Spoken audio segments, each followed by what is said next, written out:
The auction yard stank of desperation and unwashed bodies. The April wind carrying the scent of last winter's hardship through the crowd of onlookers. Ezra Blackwood stood at the edge of the gathering, his scarred hands gripping the worn leather of his hat brim as he watched the proceedings with mounting disgust. The auctioneer's voice rang out sharp and mercenary over the assembled men, most of whom had come down from the mountain settlements with coin in their pockets and loneliness eating at their souls. Next we have Miss Clara Whitmore, age 22, trained in domestic arts and reading. Bidding starts at $30.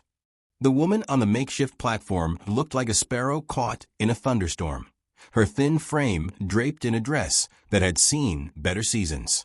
Her brown hair hung limp against her shoulders, and purple bruises shadowed her left cheek and temple like storm clouds. She kept her eyes fixed on some distant point beyond the crowd, as if she could will herself away from this place through sheer determination. Ezra had come to town for supplies, not to buy himself a wife like she was a head of cattle. But something about the way she held herself, straight back despite her obvious fear, stirred something in his chest he'd thought dead and buried these past 5 years. The bidding was lackluster, men muttering about damaged goods and questioning her ability to work. 35, called out a voice from the middle of the crowd. 40, came another, though the speaker sounded more interested in his flask than the proceedings. The auctioneer's patience was wearing thin. Come now, gentlemen. This is a fine young woman, capable of keeping house and bearing children. Do I hear 45? Silence stretched like a held breath. Clara's composure began to crumble, her hands trembling as she clasped them before her. Ezra had seen that look before, in the eyes of wounded animals who knew the wolves were circling. The auctioneer raised his gavel, and Ezra found himself stepping forward before his mind could catch up with his body. $50. The crowd turned to stare at him, and he felt the familiar burn of their gazes taking in his scarred face, and the way his left arm hung slightly crooked from an old injury. The auctioneer's eyebrows shot up toward his receding hairline, but he recovered quickly. $50 from the gentleman in the back. Do I hear 55? No one spoke. The other bidders had melted away like morning frost, unwilling to compete with a man who looked like he'd wrestled bears and lived to tell about it. Clara's eyes found his across the crowd, and for a moment, something passed between them that he couldn't name. Sold to Mr. Blackwood, Ezra Blackwood. The transaction was completed with the efficiency of livestock trading, papers signed and money exchanged while Clara was led to a side area to wait. Ezra approached her slowly, the way he might approach a frightened deer, keeping his movements deliberate and unthreatening. Miss Whitmore. He touched the brim of his hat. I know this ain't what you expected, but I give you my word you'll be safe on my land. She studied his face, taking in the jagged scar that ran from his left temple to his jaw, the result of a grizzly's claws that had nearly taken his life. Most women looked away quickly, but Clara's gaze was steady and searching. Thank you, Mr. Blackwood. Her voice was soft but clear, with an accent that spoke of education and breeding fallen on hard times. I should tell you that I ain't experienced in wifely duties. The marriage that brought me west ended poorly, and we'll figure it out as we go, he said simply. My cabin's got 2 rooms. You'll have your privacy until you decide otherwise. Relief flickered across her features like sunlight breaking through clouds. You'd do that? I would. He gestured toward his wagon, loaded with supplies and pulled by 2 sturdy mules. It's a hard journey up the mountain, and spring can be treacherous. You'll need warmer clothes than what you're wearing. They stopped at the trading post, where Ezra purchased a heavy wool coat, sturdy boots, and practical dresses suitable for frontier life.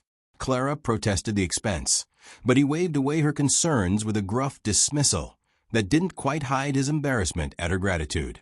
As they loaded the wagon, she moved with careful efficiency, her bruised face set in lines of determination that spoke of inner strength tested by hardship.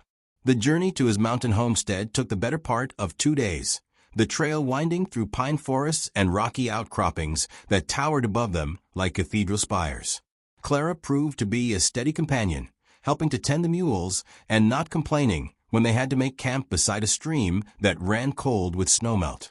She prepared their simple meal over the fire with competent hands, and when she thought he wasn't looking, she pulled a small leather-bound book from her belongings and read by the flickering light. "What's that you're reading?" he asked, settling back against his saddle with his coffee. She looked up, startled, then smiled shyly. "Poetry. Longfellow. I know it ain't practical, but books were about the only thing I managed to keep when—" She trailed off, the shadows of her past darkening her expression. "Nothing wrong with poetry," Ezra said quietly. "My mother used to read to me from the Bible every night. Said words had power to heal or harm, depending on how they were used." "You lost her young?" "Fever took her when I was 15.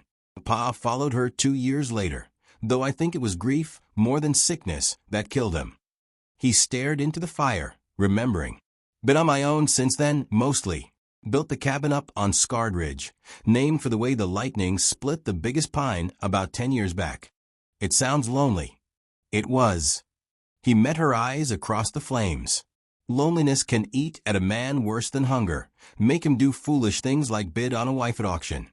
Clara laughed softly, the sound like water over stones, and make a woman desperate enough to sell herself to escape worse foolishness. They fell into comfortable silence after that, the crackling fire and night sounds of the forest wrapping around them like a blanket. When Clara retired to her bedroll, Ezra stayed awake longer than necessary, standing watch and trying to understand what had changed in him since morning. The protective instinct he'd felt at the auction was growing stronger, settling into his bones like the memory of how to breathe. The next day brought them to his land, 500 acres of mountain meadows and timber that he'd claimed through sweat and determination. The cabin sat in a clearing beside a stream, built solid from pine logs with a stone chimney that he'd mortared himself. It wasn't large, but it was well made and tight against the weather, with a garden plot already turned for spring planting and a sturdy barn for the animals. Clara climbed down from the wagon seat slowly, her eyes taking in everything with careful attention. "It's beautiful," she said, and he heard genuine appreciation in her voice. "You built all this yourself?" "Most of it. Had help with the barn raising from neighbors down the valley, but the rest—" He shrugged, suddenly self-conscious about showing off his work to someone who'd probably known finer things. "It ain't much, but it's solid." "It's a real home," she said firmly. "I can see the care you put into every board and stone." He showed her through the cabin, pointing out the bedroom he'd prepared for her, complete with a washstand and mirror he'd traded for in town last fall. The main room held his table and chairs, built from oak he'd seasoned himself, and shelves lined one wall, where he kept his few books and his father's tools. The kitchen area was simple but functional, with a good stove and plenty of storage for preserving food through the long winters. "The well's just outside the kitchen door," he explained, "and there's a root cellar dug into the hillside for keeping vegetables and meat cool. Stream runs year-round, so we won't want for water." Clara ran her hand along the smooth wood of the table, her expression thoughtful. "You made this." "Pa taught me woodworking before he died. Said a man ought to be able to make what he needs with his own hands." Ezra found himself watching her face, looking for signs of approval or disappointment. "I know it ain't fancy." "It's perfect," she interrupted, turning to face him. "Mr. Blackwood, I need you to understand something. The man who brought me west, my husband, he never made anything with love or care. Everything was about what it could buy him or how it made him look to others. This," she gestured around the room, "this was made by someone who understands what a home should be." The words hit him harder than he'd expected, warming something cold and forgotten in his chest. "Just Ezra," he said roughly. "If we're going to make this work, no need for formalities. Ezra." She tested his name like she was tasting honey. "I'm Clara, and I want you to know that I intend to earn my place here. I can cook and clean and tend gardens. I can read and write and do sums. I'm not afraid of hard work." I never doubted it. He moved toward the door, needing air and distance to process the strange feelings she stirred in him. "I'll bring in your things and show you where everything is. Tomorrow we can start planning the garden." The days that followed fell into a rhythm as natural as breathing. Clara proved to be everything she'd promised and more, transforming his bachelor cabin into something that felt alive and welcoming. She cooked meals that made him remember why eating could be a pleasure rather than just a necessity. And she cleaned with an efficiency that spoke of long practice, making the best of difficult circumstances. But it was the small things that undid him. The way she hummed while she worked, filling the silence he'd grown too accustomed to. The careful attention she paid to mending his clothes, her fingers gentle on the worn fabric. The way she read aloud from her book of poetry in the evenings, her voice soft and musical in the lamplight. He began to find excuses to linger in the cabin during the day, watching her move through the domestic tasks that seemed to bring her genuine satisfaction. When she asked him to teach her to milk the cow, he stood behind her and guided her hands, acutely aware of her warmth and the clean scent of her hair. When she struggled with the heavy water buckets, he took them from her without being asked, their fingers brushing in the exchange. The bruises on her face faded as April turned toward May, revealing the true beauty that had been hidden beneath the marks of cruelty. Her brown hair caught golden highlights in the mountain sun, and proper food began to fill out her too-thin frame. But it was the growing confidence in her bearing that transformed her most completely. The way she began to move through his space like she belonged there. 3 weeks after her arrival, Ezra came in from checking his traps to find Clara in the garden, her hands black with earth as she carefully transplanted seedlings he'd started in the cabin window. She'd rolled up her sleeves and pinned her skirt to keep it clean, and there was something so fundamentally right about seeing her there among the growing things that he stopped in his tracks. "The potatoes are coming along well," she called out, not looking up from her work. "And I think we should expand the herb garden. I found wild mint growing by the stream, and if we're careful, we could transplant some without damaging the root system." "That's good thinking," he managed, though his voice came out rougher than intended. "Mint's useful for cooking and healing both." She sat back on her heels and smiled at him, dirt smudged on her cheek and satisfaction bright in her eyes. "I never had a real garden before. My first husband said it was servant's work beneath a proper wife. But I love this, Ezra. I love being able to grow things and watch them flourish." "Your first husband was a fool." The words came out before he could stop them, carrying more feeling than he'd intended. Clara's smile faded, replaced by something more complex and searching. "He was many things," she said quietly. "But he's dead now, and I'm here with you." The weight of that statement settled between them like a bridge neither had been brave enough to cross before. Ezra found himself moving closer, drawn by something stronger than caution or common sense. "Clara." Her name on his lips felt like a prayer. "I need you to know that what happened before, whatever he did to you, it don't matter to me. Not in the way you might think." She stood slowly, brushing dirt from her hands. "He used to say I was too plain to attract a real man, too damaged to be worth much to anyone. When he died and left me with nothing but debts, it seemed like maybe he was right. He was wrong." Ezra reached out and gently touched the faded bruise on her temple, his scarred thumb tracing the yellow remnant of old pain. "You're the most beautiful thing I've ever seen on this mountain, and not just because of how you look. It's how you make everything better just by being here." Clara's breath caught, and for a moment they stood frozen in the warm spring air, balanced on the edge of something that would change everything. Then she reached up and covered his hand with her own, pressing his palm against her cheek. "You saved me," she whispered. "At that auction, you saved me from something I couldn't escape on my own." "We saved each other," he corrected, and leaned down to kiss her with all the gentleness he possessed. The kiss was soft and careful, a question rather than a demand, and when Clara kissed him back, it felt like coming home after a lifetime of wandering. When they finally parted, she rested her forehead against his and smiled. "I think," she said softly, "I'd like to move my things into your room. If you'll have me." "I'll have you," he said, and meant it with every fiber of his being. "For as long as you'll stay." But even as they held each other in the growing warmth of late spring, neither of them noticed the man watching from the tree line, his eyes cold and calculating as he studied the woman he'd traveled hundreds of miles to find. The summer months brought a contentment to Scarred Ridge that Ezra had never known possible. Clara moved through their shared life with a grace that transformed even the most mundane tasks into something approaching art. She tended their expanding garden with the devotion of a mother caring for beloved children, coaxing remarkable yields from the mountain soil through patient attention and intuitive understanding of what each plant needed to thrive. Their mornings began before dawn, Clara rising first to start the coffee and prepare breakfast, while Ezra tended the animals.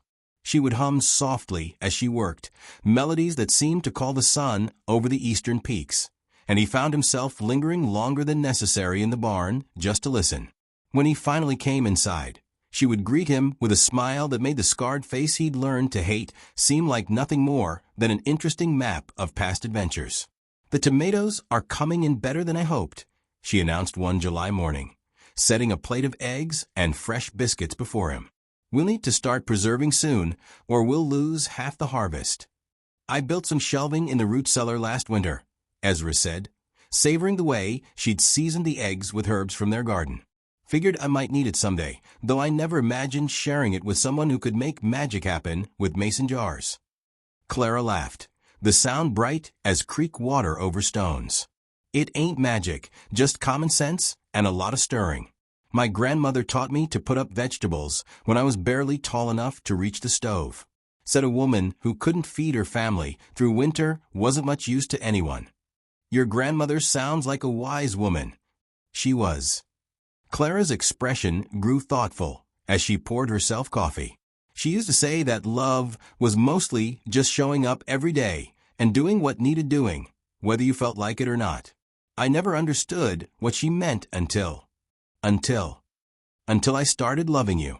The words came out soft but clear, carrying the weight of absolute certainty. "It ain't just the big moments, Ezra. It's watching you gentle that spooked Colt yesterday, and seeing how you always make sure I have the warmest spot by the fire. It's the way you listen when I read aloud, like my voice is the most important sound in the world." Ezra set down his fork, overwhelmed by the simple honesty of her declaration. "Clara, I know we ain't had a proper wedding," she continued, reaching across the table to take his scarred hand in both of hers. "And I know folks might say we're living in sin. But what we have here feels more like marriage than anything I ever knew before. You treat me like I'm precious, like I matter."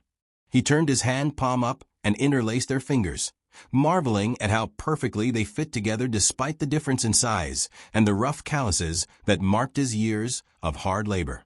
"You do matter, more than anything else in this world." "Then marry me proper," she said, her eyes bright with determination. "Let's ride down to Pine Creek next Sunday and have Pastor Morrison speak the words over us. I want to be your wife in the eyes of God and man, not just in our hearts." The proposal should have terrified him. For 5 years, he'd convinced himself that his scarred face and broken body made him unfit for normal human companionship, let alone marriage. But looking at Clara across their kitchen table, her face glowing with hope and certainty, he felt nothing but gratitude for whatever providence had brought her to that auction yard. "Yes," he said simply. "I'd be honored to call you my wife." They spent the rest of the morning planning their simple ceremony, Clara chattering excitedly about the blue dress she'd brought from her old life, the one good thing her first husband had ever given her. Ezra found himself smiling more than he had in years, caught up in her enthusiasm despite his natural tendency towards solitude and caution. It was while they were discussing whether to ask the Hendersons from down the valley to witness the ceremony that the stranger appeared at their door. Ezra was splitting kindling behind the cabin when Clara's scream cut through the summer air like a blade. He dropped the axe and ran, his blood turning to ice water when he saw the man standing in their kitchen doorway. Tall and well-dressed despite the dust of hard travel, with pale eyes that held no warmth and hands that looked soft enough to have never done an honest day's work. "Hello, Clara," the stranger said, his voice cultured and cold. "You've led me quite a chase, my dear." Clara pressed herself against the far wall, her face white as winter snow. "You're dead," she whispered. "They told me you were dead. Reports of my demise were greatly exaggerated, I'm afraid." The man stepped into their kitchen like he owned it, his gaze taking in the domestic comfort Clara had created with obvious distaste. Though I confess, finding you playing house with this creature was not what I expected. Ezra moved carefully through the doorway, positioning himself between Clara and the intruder. You want to state your business and move along, mister. This here's private property. The stranger laughed, a sound like breaking glass. Private property? How amusing. Tell me, mountain man, did my wife inform you that she's already married when you paid your $50 for damaged goods? The words hit Ezra like a physical blow, but he kept his expression neutral. Clara's husband is dead. Standing right here, actually. The man reached into his coat and produced a folded document. Marriage certificate, filed in Denver 3 years ago. Perfectly legal, I assure you. Which makes this little domestic arrangement quite scandalous, don't you think? Clara found her voice, though it came out broken and raw. Marcus, please. I thought you were dead. The fire at the hotel, they said no one survived. I was conducting business elsewhere that night, fortunately for me. Marcus Whitmore folded the document and tucked it away. Though I confess, the reports of my death did provide certain advantages in my financial dealings. Amazing how many debts disappear when a man officially ceases to exist. You let me think you were dead. Clara's voice was growing stronger, anger beginning to replace shock. I mourned you. I sold everything we had to pay your debts. Debts that were legally yours as my widow. Yes. Quite convenient, really. Marcus examined his manicured fingernails with studied indifference. Though, I'm afraid your period of mourning is over. Pack your things, Clara. We're leaving. No. The word came out flat and final. I ain't going anywhere with you. Marcus's expression shifted, revealing the cruelty that Clara remembered too well. I'm afraid you don't have a choice, my dear. You're my legal wife, which means you belong to me. This arrangement you've made with your scarred friend here has no standing in law. Ezra stepped forward, every instinct screaming danger. The lady said no. That ought to be answer enough for any man with sense.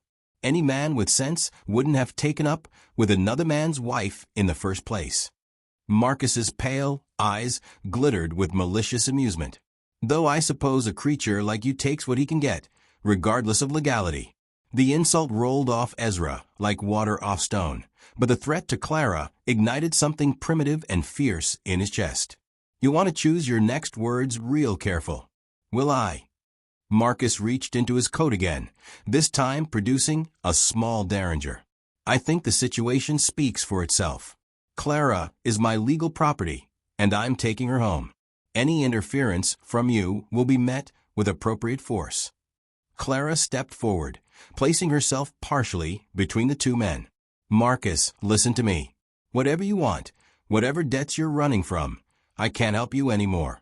I have nothing left to give. On the contrary, my dear, you have exactly what I need. Marcus gestured around the cabin with obvious appreciation. A respectable identity, a remote location, and most importantly, a husband with enough isolation and paranoia to keep his mouth shut about certain business arrangements. Ezra felt the pieces clicking into place like the mechanism of a well-made trap. You're running from something, or someone. Let's say I've made some investments that didn't pan out as expected, and my business partners are somewhat vindictive in their disappointment. Marcus kept the derringer trained casually in their direction. But a dead man can't be held responsible for the financial misfortunes of his former associates. And a grieving widow, remarried to an isolated mountain hermit, makes the perfect foundation for a new identity. You want to disappear, Clara said, understanding dawning in her voice. You want to use our marriage as cover while you hide from your creditors. How quickly you grasp the situation. Yes, I believe a few years of quiet mountain life will allow certain unpleasantnesses to fade from memory. And when it's safe to emerge, well, he smiled coldly. Accidents happen in the wilderness. Dangerous place, these mountains. A man could fall from a cliff or encounter an unfriendly bear. The casual way he spoke of murder chilled Ezra's blood, but also clarified his options with brutal simplicity. This man intended to destroy everything they'd built together, and probably kill them both when his purposes were served. There could be no negotiation, no compromise. Only survival. "Clara," he said quietly, not taking his eyes off Marcus. "Go outside and check on the chickens." She understood immediately, the way a partner in hard country learns to read unspoken signals. "The chickens are fine, Ezra." "Check anyway." Marcus laughed again, that same brittle sound. How touching. The devoted husband trying to protect his stolen bride.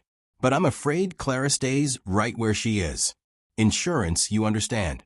"You're making a mistake," Ezra said, his voice dropping to the low rumble that preceded violence. "A big one." "Am I?" "You're unarmed, outnumbered, and legally in the wrong. I hold all the advantages here." "No," Clara said suddenly, her voice clear and strong. "You don't." She moved faster than either man expected, grabbing the heavy iron skillet from the stove and swinging it in an arc that caught Marcus across the temple. The derringer went off harmlessly into the ceiling as he staggered, and Ezra was on him before he could recover. The fight was brief and brutal. Marcus might have been armed, but he was soft from easy living and completely unprepared for the controlled fury of a man defending his home. Ezra's fist connected with his jaw once, twice, and Marcus crumpled to the kitchen floor like a marionette with cut strings. "Is he dead?" Clara asked, her voice remarkably steady, as she stood over her fallen husband with the skillet still gripped in both hands. Ezra knelt and checked for a pulse. "No, but he'll be out for a while. We need to decide what to do with him." "What can we do?" "He's right about the law. I'm still legally married to him, which means nothing if he's threatening your life." Ezra stood and took the skillet from her trembling hands, setting it aside before pulling her into his arms. "Clara, listen to me. Whatever legal claim he might have, it don't matter. I won't let him hurt you." She buried her face against his chest, her body shaking with delayed reaction. "He'll never stop, Ezra. Even if we run, even if we hide, he'll find us.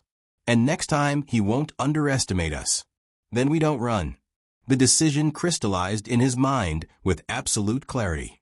"We end this here, and now." Clara pulled back to look at him, searching his face. "What are you saying?" "I'm saying Marcus Whitmore is already dead, according to official records. Seems to me that's the truth of it, regardless of what's breathing on our kitchen floor."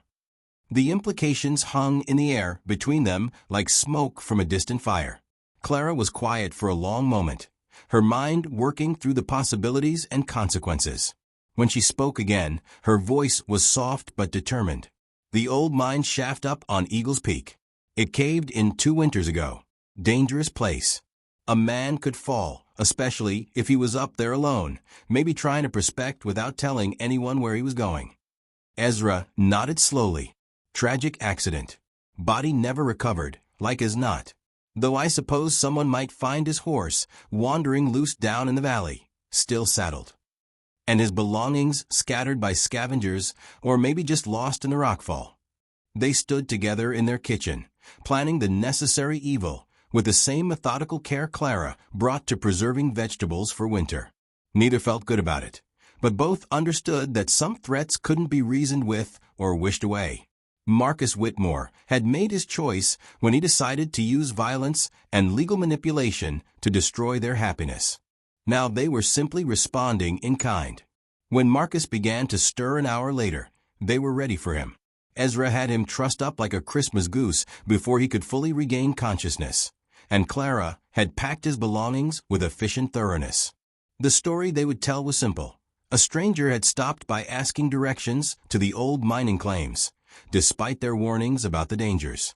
They'd sent him on his way with directions and advice to be careful. What happened after that was between him and the mountain. "You can't do this," Marcus said when he realized his situation, though his voice lacked its earlier confidence. "People will ask questions. There will be an investigation." "Into the disappearance of a dead man?" Clara asked mildly. "I think not." They loaded him onto his own horse as the sun began its descent toward the western peaks, the summer evening still warm and golden.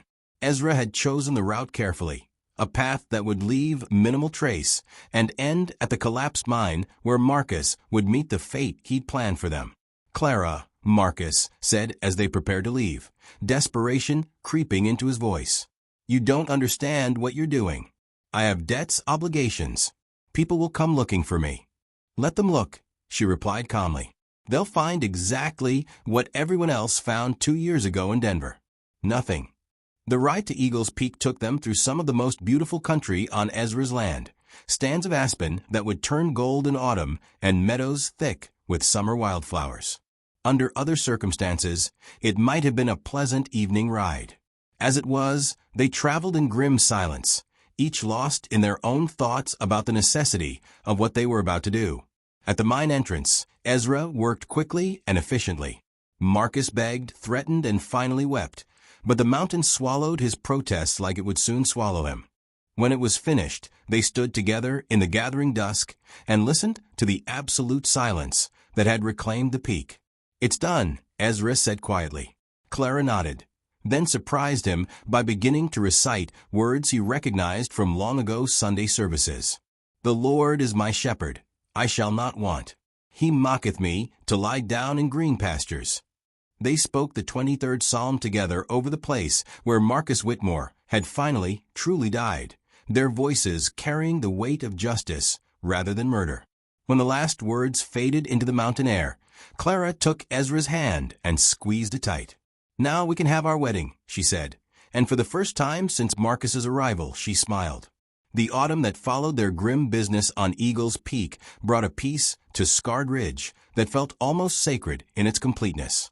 Clara and Ezra were married on the first Sunday in September, with Pastor Morrison speaking the words over them in the Little Pine Creek Church, while half the valley looked on with approval and curiosity. Clara wore her blue dress, the one good thing from her past life, but she'd altered it with careful stitching and new lace that transformed it into something entirely her own. The congregation was small but sincere, mostly farming families who'd heard tell of the scarred mountain man and his mail-order bride. The Henderson family had driven up from their valley farm to witness the ceremony, bringing their 3 children and a wedding cake that Martha Henderson had spent 2 days perfecting. Old Pete Kowalski, who ran the trading post, had closed his store for the day and presented them with a set of silver-plated serving spoons that had belonged to his late wife. "Dearly beloved," Pastor Morrison began, his voice carrying the authority of 40 years shepherding frontier congregations, "we are gathered here in the sight of God and these witnesses to join this man and this woman in holy matrimony, which is an honorable estate instituted by God in the time of man's innocency, signifying unto us the mystical union that is betwixt Christ and his church." Clara felt tears prick her eyes as the familiar words washed over her. Her first wedding had been a hurried affair in a Denver parlor, conducted by a justice of the peace who'd been more interested in his fee than the sanctity of the occasion. This felt different, weighted with genuine meaning and community blessing. When Pastor Morrison asked if she would take Ezra as her lawfully wedded husband, her voice rang clear and strong through the small sanctuary. "I will." Ezra's vows came out rougher, his voice cracking slightly on the words that bound him to her, before God and man. When he slipped the simple gold band onto her finger, the one he'd ordered specially from Denver and had engraved with their initials intertwined, his hands shook with the magnitude of what they were promising each other. "What God hath joined together," Pastor Morrison pronounced with obvious satisfaction, "let no man put asunder. You may kiss your bride, Mr. Blackwood." The kiss was soft and reverent, sealed before their small congregation with all the tenderness they discovered in each other over the summer months. When they turned to face their neighbors as husband and wife, Clara saw nothing but welcome in the faces surrounding them. Whatever whispers there might have been about the speed of their courtship or the circumstances of their meeting had been silenced by the obvious devotion they showed each other. The wedding breakfast was held in the church hall, with contributions from every family present. There were scrambled eggs and bacon, fresh bread with butter and honey, apple preserves that Mrs. Henderson claimed were the best in 3 counties, and coffee strong enough to float a horseshoe.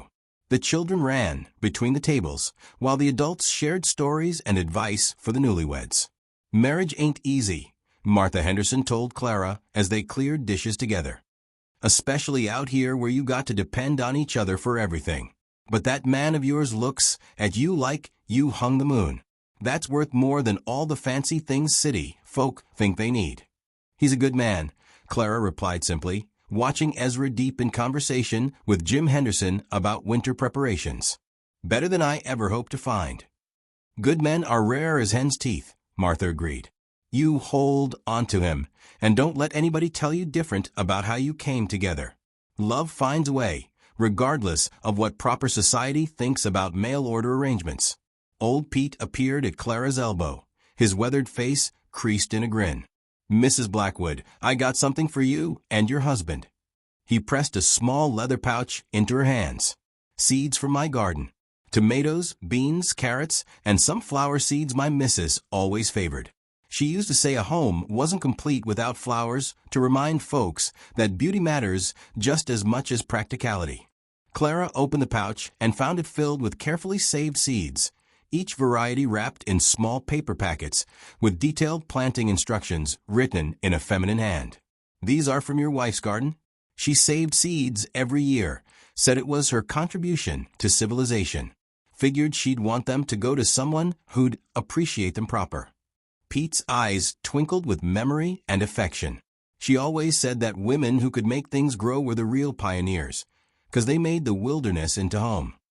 The gift touched Clara more deeply than expensive silver or fine china could have.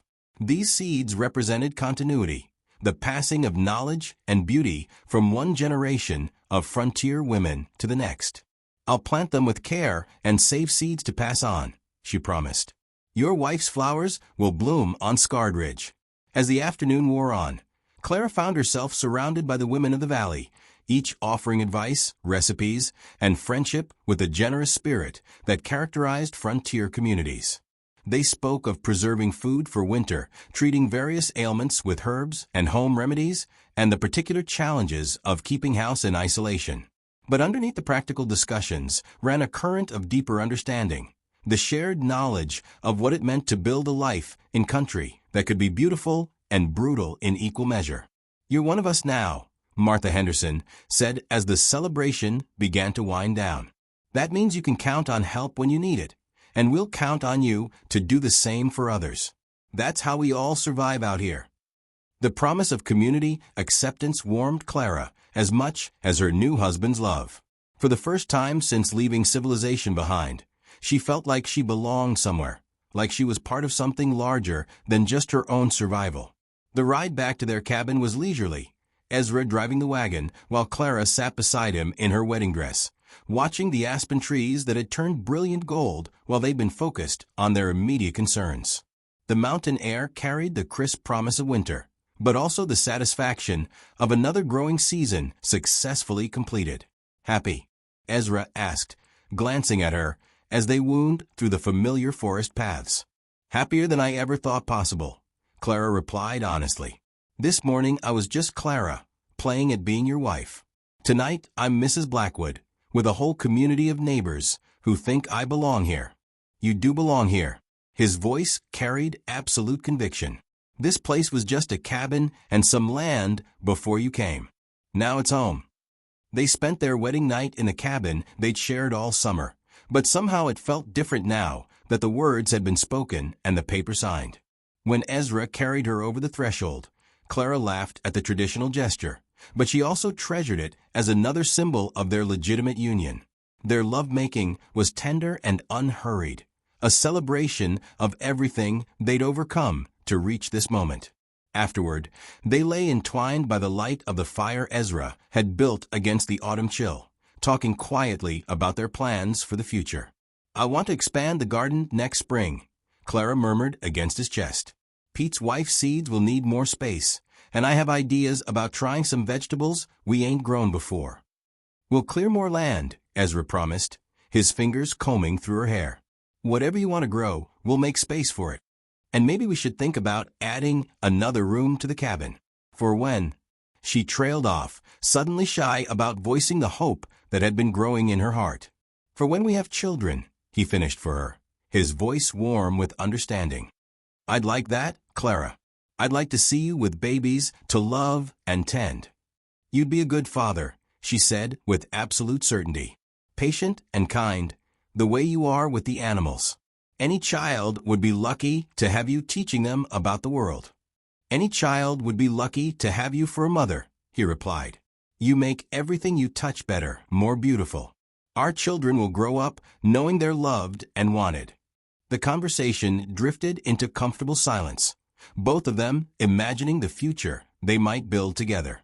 Clara fell asleep to the sound of Ezra's heartbeat and the whisper of wind through the pines, surrounded by the security of his arms and the knowledge that she was exactly where she belonged.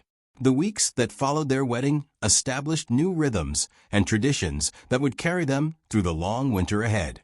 Clara threw herself into preserving the last of the garden harvest, filling their root cellar with vegetables that would sustain them through the cold months. She learned to smoke meat from the deer Ezra hunted, and to render fat for candles and soap. Every skill she mastered felt like another root sinking deeper into the mountain soil. Ezra spent his days preparing for winter with the methodical thoroughness of a man who'd survived several harsh seasons alone. He cut and split enough firewood to last until spring, repaired the barn roof where weather had loosened some shingles, and laid in supplies of grain for the animals. But now these preparations took on new meaning, because he was no longer just ensuring his own survival, but protecting the woman who'd become the center of his world. The first snow came in late October, dusting the peaks with white and reminding them that winter's serious business was approaching. Clara stood at their kitchen window, watching the flakes fall, her hand unconsciously resting on her still flat belly, where she hoped new life was already beginning. Beautiful, ain't it? Ezra said, coming up behind her and wrapping his arms around her waist. It is, she agreed, leaning back against his solid warmth. But also a little frightening. I've never been through a real mountain winter before. You'll do fine, he assured her. We got plenty of food and fuel, and the cabin's tight against the weather. Besides, winter up here has its own pleasures. Long evenings by the fire, time for reading and planning next year's improvements.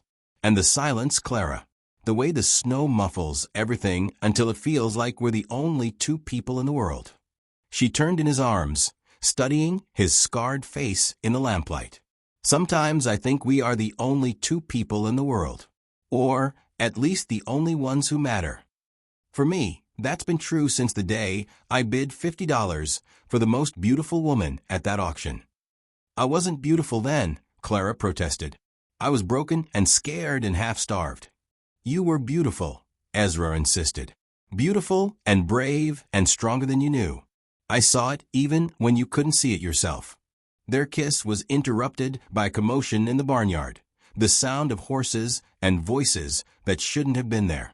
Ezra was instantly alert, his body tensing as he moved toward the rifle he kept by the door. Stay inside, he instructed Clara, though he should have known by now that she wouldn't hide when there was trouble to be faced. 3 men sat their horses in the swirling snow, their faces grim, and their postures suggesting they hadn't come calling for social purposes. The leader was a large man with a badge pinned to his coat and the bearing of someone accustomed to authority. The other 2 looked like hired guns, the kind of men who solve problems with violence first and questions later. You Ezra Blackwood, the leader called out. I am. State your business. Sheriff Tom Garrett from Denver. These are my deputies. We're looking for a man named Marcus Whitmore. We have information he might have passed through this area. Clara's sharp intake of breath was barely audible, but Ezra heard it and felt his own heart rate increase. This was the complication they'd hoped would never come. The price of Marcus's past finally catching up with him even in death. Don't know anybody by that name, Ezra replied steadily. Not many strangers make it up this far, especially with winter coming on. Man named Whitmore was involved in some financial irregularities back in Denver, Garrett continued, his pale eyes studying Ezra's face for any sign of deception. Embezzled a considerable sum from some very important people before he supposedly died in a hotel fire. Only thing is, we got reason to believe he faked his death and ran off with the money. Like I said, Sheriff, I ain't seen hide nor hair of anybody by that name. One of the deputies, a thin man with nervous eyes, spoke up. "We tracked his horse this far. Found it wandering loose down in Pine Creek Valley, still wearing a Denver livery stable brand." Ezra felt Clara stiffen beside him, but his own expression remained carefully neutral. Horses wander off from their owners all the time, especially if something spooked them or the rider had an accident. "That's what we're thinking might have happened," Garrett said, though his tone suggested he wasn't entirely convinced. "Mind if we look around, just to be thorough?" "I mind plenty," Ezra replied flatly. "This here's private property, and you got no warrant I can see. If you want to search my land, you can ride back to town and get proper legal authority." The sheriff's face darkened at the challenge to his authority. "You got something to hide, Blackwood?" "I got a right to privacy on my own land," Ezra shot back. "Same as any American citizen. You want to violate that right, you better have more than suspicions and a loose horse to justify it." Clara stepped up beside her husband, her chin raised defiantly despite the fear he could feel radiating from her. "Gentlemen, my husband and I are law-abiding citizens. We've done nothing wrong, and we resent the implication that we have." Garrett's attention fixed on Clara with uncomfortable intensity. "And you are?" "Mrs. Clara Blackwood," she replied firmly. "Recently married and not accustomed to having armed men threaten my home." "Married recently, you say?" The sheriff's smile was cold and calculating. "Interesting timing. Tell me, Mrs. Blackwood, what was your maiden name?" Clara's hesitation was barely perceptible, but Ezra caught it and stepped slightly forward, ready to deflect whatever trap the sheriff was setting. "Smith," Clara said finally. "Clara Smith from Kansas." "Smith." Garrett made the name sound like an accusation. "Common name. Easy to remember, easy to forget. You wouldn't happen to have been married before, would you, Mrs. Blackwood?" "I don't see how my personal history is any business of yours, Sheriff." "It becomes my business when a woman named Clara Whitmore was reported missing from Denver around the same time Marcus Whitmore disappeared. Amazing coincidence, don't you think?" The words hung in the cold air like a death sentence. Ezra felt Clara's hand slip into his, her fingers trembling despite her outward composure. They were balanced on the edge of disaster, one wrong word away from accusations that could destroy everything they'd built together. "Sheriff," Ezra said carefully, "I think you're confused about something. My wife's name is Clara Blackwood, and she's been that since we were married last month. If you're looking for some other woman, you're looking in the wrong place. Is that so?" Garrett dismounted and approached them slowly, his hand resting casually on his gun. "But then you won't mind if Mrs. Blackwood shows us her marriage certificate, just to clear up any confusion." Clara's grip on Ezra's hand tightened, but her voice remained steady. "Our marriage certificate is filed with the county clerk in Pine Creek, as is proper and legal. Pastor Morrison can verify the ceremony if you doubt our word." "I'm sure he can," Garrett agreed. "But what about your first marriage, Mrs. Blackwood? The one to Marcus Whitmore in Denver 3 years ago." The accusation hit like a physical blow, but Clara rallied with the strength that had carried her through worse situations than this. "I was married before, Sheriff, to a man named Marcus Smith. He died in a fire, and I mourned him proper before accepting Mr. Blackwood's proposal. If that's a crime, then half the widows in the territory are criminals." "Marcus Smith," the sheriff repeated mockingly. "How convenient that both husbands shared the same first name. Makes it easier to keep your story straight." "Makes it easier to remember a dead man with fondness," Clara shot back, her temper finally beginning to show. "Now if you're done insulting my character and threatening my home, I suggest you move along before the weather gets worse." Garrett studied them both for a long moment, clearly trying to decide whether to push the confrontation further. Finally, he stepped back and remounted his horse. "This ain't over," he warned. "I'll be back with proper warrants and a full search party. If Marcus Whitmore is buried somewhere on this mountain, I'll find him." "You do that, Sheriff," Ezra replied calmly. "But when you come back, you better have more than suspicions and insults. My wife and I are peaceful folks, but we got rights, and we ain't afraid to defend them." The 3 men rode off into the swirling snow, leaving Clara and Ezra standing in their dooryard with the taste of fear sharp in their mouths. They watched until the riders disappeared into the forest, then hurried inside where they could speak freely. "They know," Clara said as soon as the door closed behind them. "Maybe they can't prove it yet, but they know." "Knowing and proving are two different things," Ezra replied, though his own voice carried the weight of concern. "Marcus is buried where no one will ever find him, and we got witnesses to our marriage and your identity as Clara Smith. They got suspicions, but suspicions ain't evidence." "They'll keep looking," Clara said, sinking into a chair by the fire. "Men like that don't give up easy, especially when there's money involved." "Then we'll deal with whatever comes," Ezra promised, kneeling beside her chair and taking her hands in his. "Clara, listen to me. We did what we had to do to protect ourselves and our life together. Marcus made his choice when he came here with threats and violence. We ain't gonna let his past destroy our future. But what if they find evidence? What if someone in Pine Creek remembers something that don't match our story? Then we'll face it together," Ezra said firmly. "Whatever happens, we face it together. That's what marriage means, Clara. For better or worse, in times of trouble as much as times of joy." Clara looked into his scarred face and saw the absolute determination there, the willingness to fight the whole world if necessary to protect what they'd built together. The fear that had gripped her since the sheriff's arrival began to ease, replaced by the certainty that whatever challenges lay ahead, she wouldn't face them alone. "Together," she agreed, and sealed the promise with a kiss that tasted of snow and hope and unshakable love. The weeks that followed the sheriff's visit were tense, with both Clara and Ezra listening for the sound of approaching horses and watching the horizon for signs of official pursuit. But as November deepened into December without another appearance by law enforcement, they began to relax their vigilance and focus on the immediate demands of winter survival.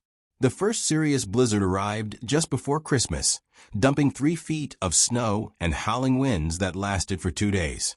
Clara stood at their frosted windows and marveled at the wild beauty of the storm, while Ezra tended the fire and checked their supplies. They were completely cut off from the outside world, but instead of feeling trapped, Clara felt liberated by the isolation that made their cabin feel like the only warm, safe place in the universe. "It's like we're in our own snow globe," she told Ezra as they shared coffee and watched the storm rage. "Everything outside might as well not exist." "Winters up here can feel like that," he agreed. "Sometimes I used to go weeks without seeing another soul, just me and the mountains and the silence. Lonely. It was before you came.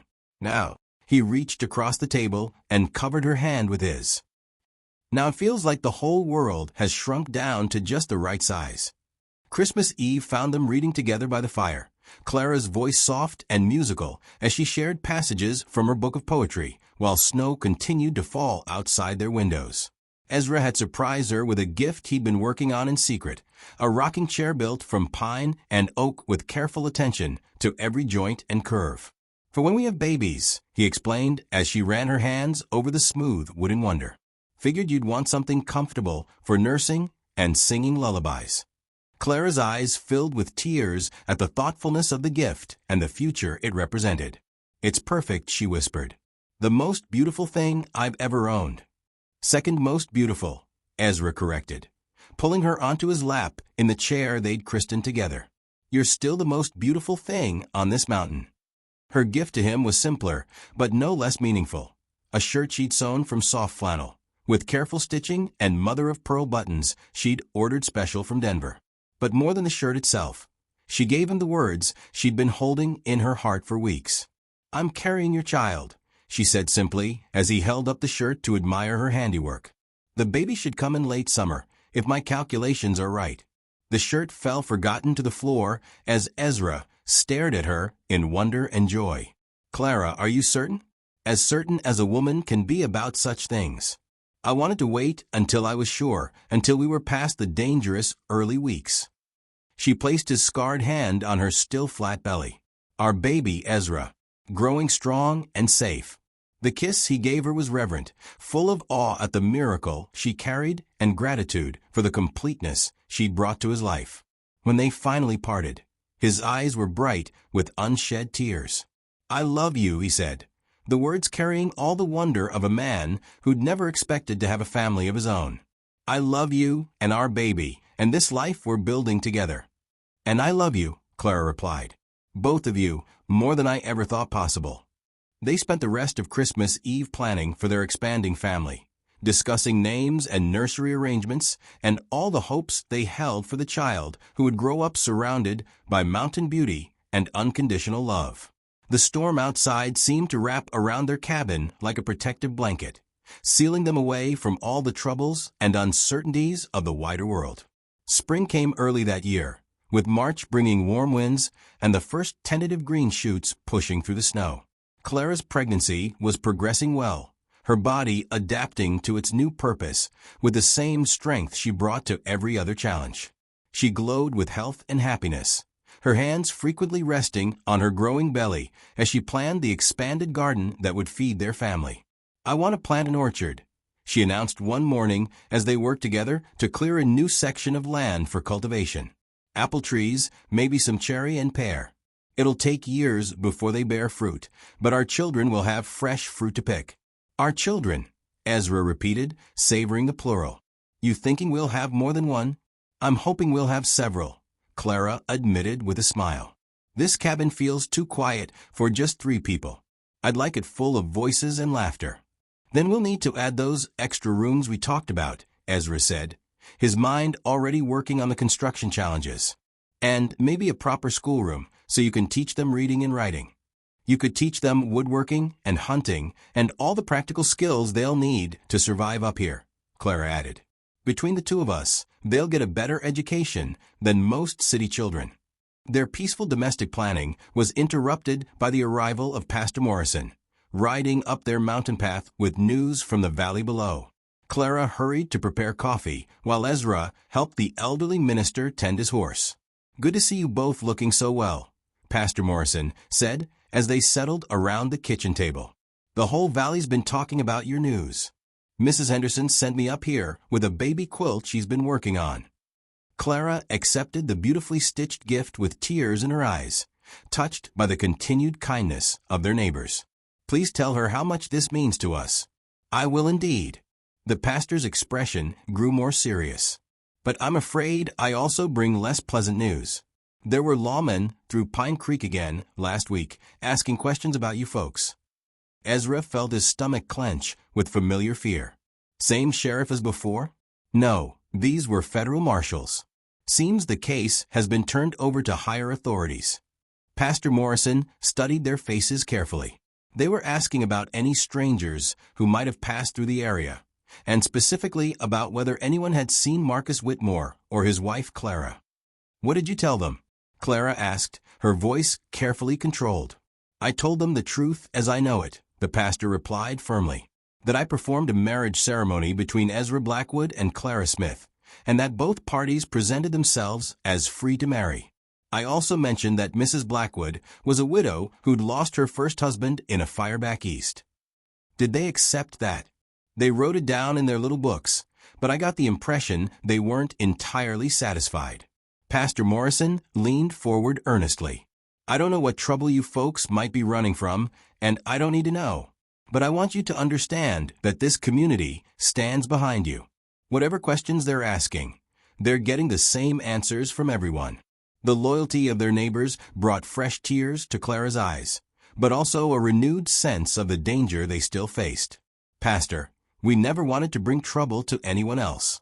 If it would be better for the community if we left." "Nonsense," Pastor Morrison interrupted firmly. "You're part of this valley now, part of our family. We don't abandon family when times get hard." They talked for another hour, the pastor sharing news from other families and offering practical advice about preparing for the baby. When he finally took his leave, he pressed a small leather pouch into Clara's hands. "Emergency fund," he explained when she tried to protest. "Every family in the valley contributed something.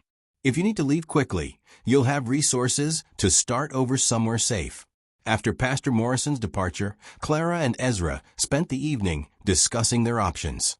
The investigation was clearly not going away, and sooner or later, Federal marshals with broader authority and more resources might uncover evidence that local sheriffs had missed. Maybe we should consider leaving, Clara said reluctantly as they sat together by the fire. Find someplace farther west where no one knows our names or our history. You want to run?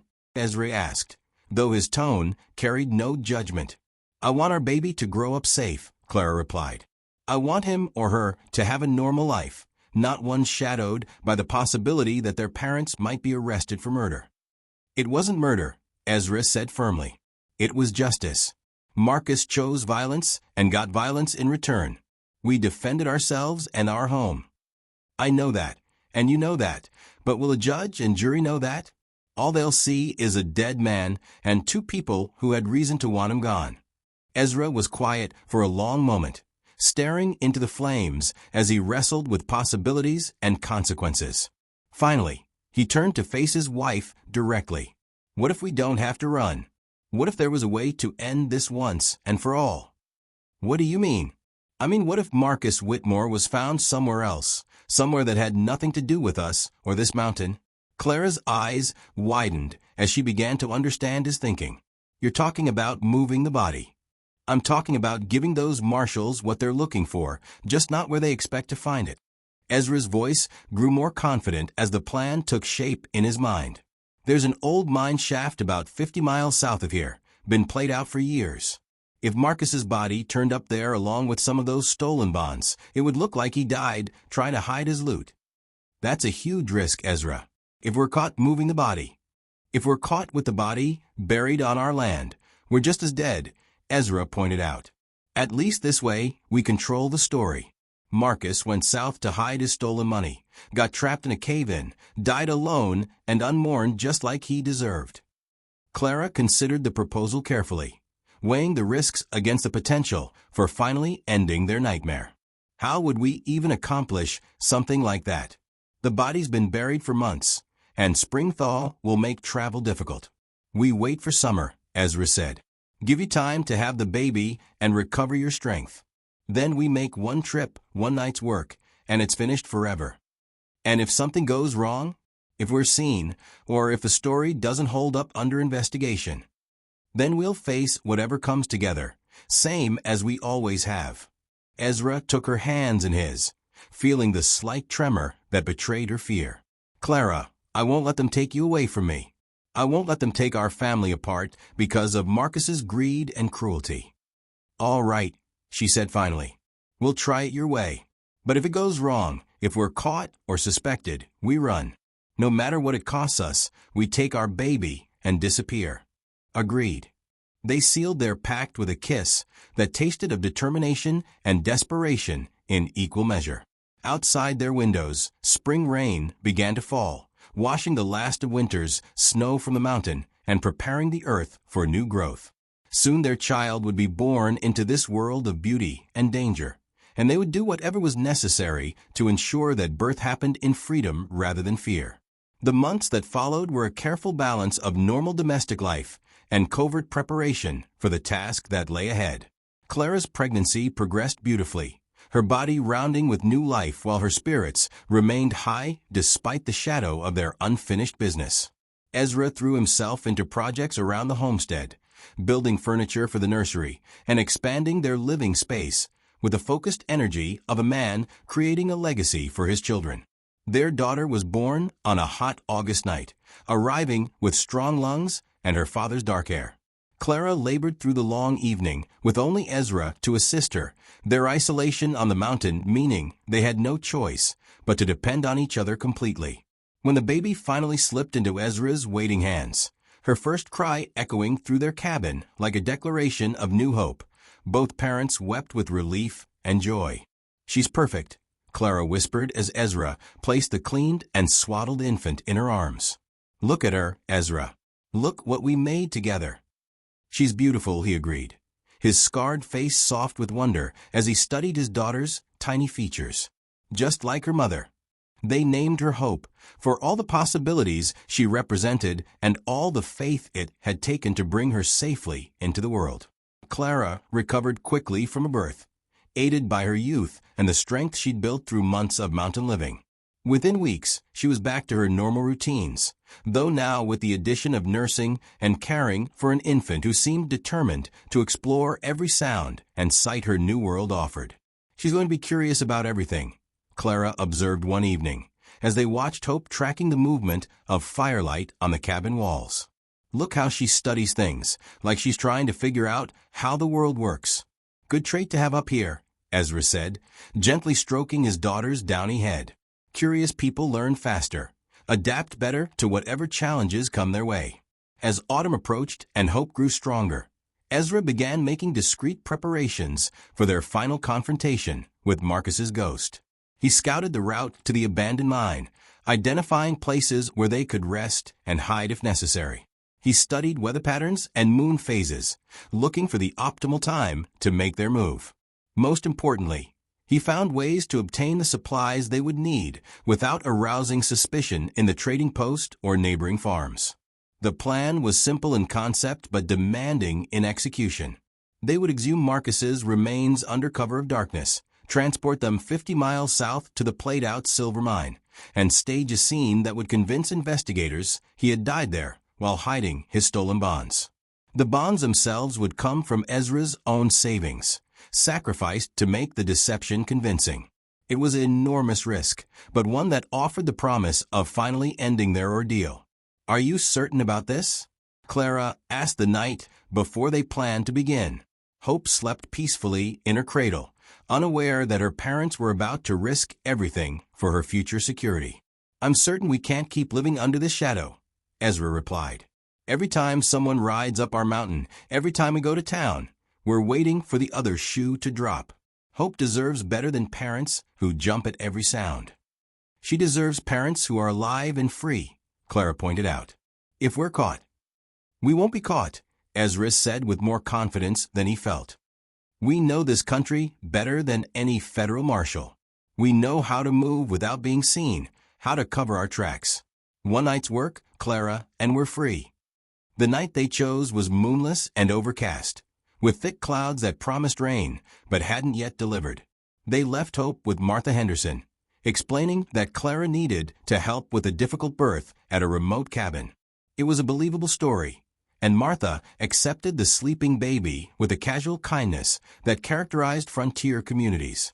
The excavation was grim work, made worse by the changes that months in the ground had wrought on Marcus's remains.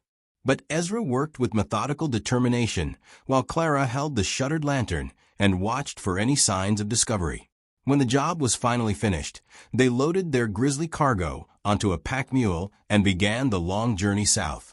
They traveled by night and rested by day, following game trails and avoiding any routes that might bring them into contact with other travelers. The weather held fair until the second night, when the threatened rain finally arrived in a downpour that soaked them to the skin, but also helped cover their tracks. The abandoned mine was exactly as Ezra remembered it, a deep shaft driven into the mountainside by optimistic prospectors who'd found nothing but worthless rock. The entrance was partially collapsed, creating the perfect setting for an accidental death. They arranged Marcus's remains and scattered the forged bonds with careful attention to making the scene look authentic, then triggered a small rockfall that would explain how he'd become trapped. "It's done," Ezra said as they stood in the rain outside the sealed mine entrance. Marcus Whitmore died here, alone and unmourned, trying to hide his stolen fortune. Clara nodded, feeling a weight lift from her shoulders that she'd carried for almost a year. "Now we go home to our daughter and never speak of this again." The journey back to Scarred Ridge took 3 days, hampered by muddy trails and the need for extreme caution. When they finally crested the last ridge and saw their cabin glowing with lamplight in the valley below, both felt the profound relief of warriors returning from a successful but dangerous campaign. Martha Henderson greeted them with a tired smile and a baby who'd been fussing for her mother's return. "She's been good as gold mostly," Martha reported, "but she knows you ain't here. Amazing how babies can sense these things." Clara took Hope into her arms and felt the last pieces of her world settle back into their proper places. Her daughter was safe, her husband was safe, and the ghost of Marcus Whitmore was finally laid to rest where it could never threaten them again. 2 weeks later, The news reached Pine Creek that Marcus Whitmore's body had been discovered in an abandoned mine shaft 50 miles south, along with evidence of the bonds he'd stolen from his Denver partners. The federal marshals closed their investigation with obvious satisfaction, ruling his death an accident that had occurred while he was attempting to hide his criminal proceeds. Pastor Morrison brought the news to their cabin with a knowing look in his eyes, but no questions on his lips. "Seems like that whole unpleasant business is finally settled," he observed mildly. "The marshals have gone back to Denver, and I don't expect we'll be seeing them again." "God works in mysterious ways," Clara replied, holding Hope close as she spoke the words with genuine gratitude. "Indeed, he does," the pastor agreed. "Indeed, he does." Winter came early that year, but it brought peace instead of tension to the cabin on Scarred Ridge. Clara and Ezra settled into the rhythms of life with a new baby, taking turns with night feedings and marveling at every small milestone in Hope's development. The child was healthy and alert, with her father's dark eyes and her mother's delicate features, and she brought a joy to their isolated home that neither parent had imagined possible. "She smiled at me today," Ezra announced one December evening, his voice filled with wonder as he held his daughter by the fire. "Not just gas, a real smile. She looked right at me and smiled like she knows who I am." "Of course she knows who you are," Clara said, settling into her rocking chair with mending in her lap. "You're her papa, the man who built this house with his own hands and made it safe for her to grow up in." "I want to give her everything," Ezra said softly, studying Hope's sleeping face. "Education, opportunities, choices about what kind of life she wants to live." "You already have," Clara assured him. "You've given her a home where she's loved and wanted, parents who will protect her and guide her, and a community that will support her as she grows. What more could any child need?"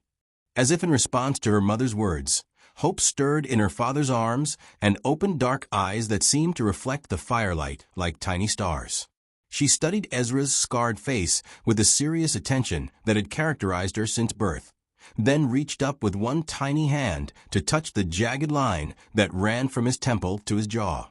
"She ain't afraid of the scars," Ezra marveled, gently catching her small fingers in his own. "Why would she be?" Clara asked. "To her, that's just what Papa looks like. The scars are part of you, and she loves all of you." The simple acceptance in his daughter's touch healed something in Ezra that he hadn't even realized was still wounded. For years, he'd seen his scars as marks of shame, evidence of his unfitness for normal human companionship. But Hope saw them as simply another feature of the face she associated with safety, warmth, and unconditional love. "I used to think the scars made me ugly," he admitted to Clara as he settled the baby back in her cradle. "Thought no decent woman would ever want to look at me, let alone love me." "The scars tell a story," Clara replied, setting aside her mending to join him by the cradle, where Hope was drifting back to sleep. "They tell the story of a man who survived, who fought back when life tried to break him. That's not ugly, Ezra. That's beautiful." Spring brought the first anniversary of their meeting, and Clara insisted they celebrate the day Ezra had bid $50 for what he'd called the most beautiful woman at the auction. They packed a picnic lunch and took Hope to the meadow where wildflowers bloomed in profusion, spreading a quilt under the aspen trees that had leafed out in brilliant green. "1 year ago today, I thought my life was over," Clara said as she nursed Hope in the dappled sunlight. "I was so scared and desperate that selling myself seemed like the only choice I had left."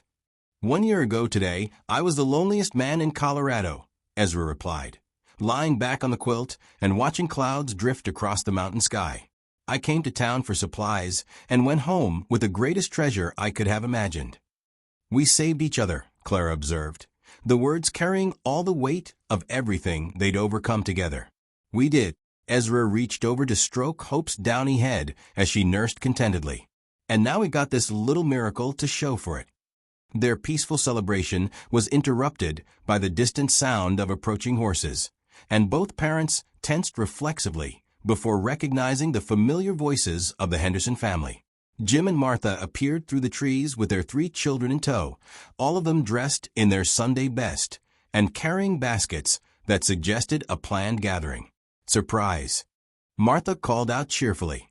We figured your anniversary deserved a proper celebration, so we brought cake and all the fixings for a real party. How did you know it was our anniversary? Clara asked, though she was already smiling at the thoughtfulness of their neighbors. Pastor Morrison mentioned it last Sunday. Jim Henderson explained as his children began spreading additional quilts on the grass. Said it was the day Ezra bid on his bride, and Martha decided that was worth commemorating. The impromptu party grew as the afternoon progressed, with other families from the valley arriving as word spread that there was celebrating to be done. Before sunset, they had a proper gathering complete with music from Pete Kowalski's fiddle and dancing on the grass, while the children played and the babies watched with wide eyes. This is what community means, Martha Henderson told Clara, as they sat together watching their husbands attempt to teach the older children a complicated square dance. Celebrating the good times together, supporting each other through the hard times, and making sure nobody has to face life's challenges alone. I never had this before, Clara admitted, watching Hope track the movement and music with obvious fascination. Growing up, and in my first marriage, people were separate. Everyone concerned with their own affairs and not much interested in their neighbors. That might work in cities where there's plenty of everything, Martha replied. But out here, we need each other to survive. Your success is my success because we're all part of the same community trying to build something lasting in this wilderness. As the evening wound down and their neighbors began the journey back to their own homes, Clara and Ezra sat together under the emerging stars, with Hope sleeping peacefully between them. The day had been perfect in every way that mattered, a celebration of love and community, and the future they were building together. Thank you, Clara said softly, though she wasn't entirely sure if she was addressing Ezra, their neighbors, or the providence that had brought them all together. For what? For bidding $50 on an ugly mail-order bride, she replied with a smile. For seeing beauty where I couldn't see it myself. For giving me a home and a family and a place where I belong. You were never ugly, Ezra said firmly. Scared, maybe. Hurt, certainly. But never ugly. You were the most beautiful woman at that auction because you had courage enough to keep trying when everything else had failed. And you were the most beautiful man, Clara replied, because you had a heart big enough to take a chance on love when you thought you were unworthy of it. They sat in comfortable silence after that, listening to the night sounds of their mountain and planning the future they would build for their daughter. Hope would grow up here among people who valued kindness over appearance, substance over style, and community over individual gain. She would learn to ride and shoot and preserve food for winter, but she would also learn to read and write and think for herself about what kind of woman she wanted to become. I want to teach her about Marcus, Clara said eventually, her voice thoughtful in the darkness. Not the details, but the lesson. That people can choose to hurt others or help them, and that choosing to help is always better, even when it's harder.